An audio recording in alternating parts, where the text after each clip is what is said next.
Hi കൂട്ടുകാരെ, ഇന്ന് നമുക്ക് വെണ്ടക്ക കൃഷിയുമായി ബന്ധപ്പെട്ട ഒരു വീഡിയോ ആയാലോ.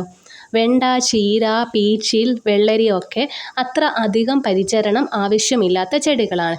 എന്നാൽ പച്ചമുളക്, തക്കാളിയൊക്കെ കുറച്ചധികം ശ്രദ്ധ വേണ്ടുന്ന കൃഷികളാണ്. ഇത് നമ്മൾ നട്ടത് നാടൻ ഇനമാണ്. ആനക്കൊമ്പൻ വെണ്ടയാണ്, പച്ച കളറാണ്. ഇതിൻ്റെ ആനക്കൊമ്പൻ വെണ്ടയുടെ റെഡ് കളറുമുണ്ട്.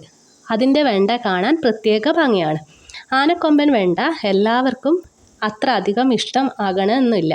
പക്ഷേ ഇതിൻ്റെ ചെടിയും വെണ്ട ഉണ്ടായി നിൽക്കുന്നതും ഒക്കെ കാണാൻ ഒരു പ്രത്യേക ഭംഗിയാണ്. ഇത് നമ്മൾ കഴിഞ്ഞ തവണ വിത്തിന് വെച്ചതിൽ നിന്നും ഒരു വെണ്ട എടുത്തിട്ട് ഉണങ്ങിയതിന് ശേഷം വിത്ത് എടുത്ത് നട്ടിട്ട് ഇത്രയും അധികം ചെടികൾ ഉണ്ടായിരുന്നു. ഇതിന് ഒരു വിളവ് കഴിഞ്ഞ് ചെടിയുടെ അടിയിൽ നിന്ന് മുറിച്ചാൽ പുതിയ ശിഖരമുണ്ടായി പിന്നെയും നല്ല രീതിയിൽ വിളവ് ലഭിക്കും. ജൈവ സ്ലറിയാണ് ഇതിന് പ്രധാനമായും ഒഴിച്ചു കൊടുക്കുന്നത്. അപ്പോൾ ചെടികൾക്ക് നല്ല പച്ചപ്പോടുകൂടി വളരും. 3-4 വെണ്ട നട്ടാൽ തന്നെ നമുക്ക് ആവശ്യത്തിന് വെണ്ട അതിൽ നിന്നും ലഭിക്കും. 5-6 വെണ്ട ഉണ്ടെങ്കിൽ തന്നെ നമുക്കൊരു തോരൻ വെക്കാനുണ്ടാവും. പിന്നെ സാമ്പാറിലും ഒക്കെ ഇടാം. സ്ഥലം കുറവുള്ളവർക്ക് ഇത് ചട്ടിയിലും നടാം.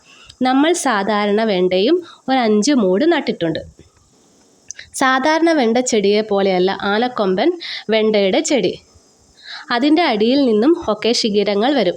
അതിലൊക്കെയും വെണ്ടയുണ്ടാവും. പിന്നെ ഇത് നാടൻ ഇനമായതുകൊണ്ട് പിന്നീട് വിത്ത് നമുക്ക് കാശ് കൊടുത്ത് വാങ്ങേണ്ട ആവശ്യം വരുന്നില്ല. ഒരു വീട്ടിൽ അത്യാവശ്യം വേണ്ടുന്ന ഒരു പച്ചക്കറി ഇനമല്ലേ വെണ്ട. ഈ വീഡിയോ കാണുന്നവർ 3-4 മൂട് വെണ്ട നട്ടുപിടിപ്പിക്കാൻ ശ്രമിക്കുക. വീഡിയോ ഇഷ്ടമായാൽ സബ്സ്ക്രൈബ് ചെയ്യാനും ലൈക്ക് ചെയ്യാനും ഷെയർ ചെയ്യാനും മറക്കരുത്.